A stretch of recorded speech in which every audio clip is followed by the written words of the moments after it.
প্রিয় দর্শক, জমে উঠেছে জয়পাড়া পশুর হাট। দেখতে পাচ্ছেন ক্রেতা বিক্রেতার উভয় কিন্তু ভিড় দেখা যাচ্ছে। এই যে ক্রেতারা খাসি নিয়ে দাঁড়িয়ে আছে, হয়তো এখন ঈদের আমেজ শুরু হয়নি, বেচা বিক্রি প্রচুর পরিমাণে কিন্তু খাসি মুরগি উঠছে জয়পাড়া হাটে। দেখতে পাচ্ছেন এই যে এই গরুগুলি কিন্তু শুরুতে যাইতেছে,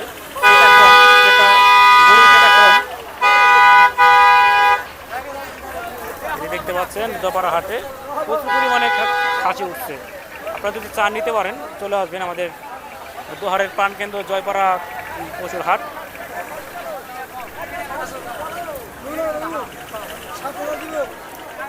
খাসি উনি কিন্তু এই খাসি 25,000 টাকা চাচ্ছে।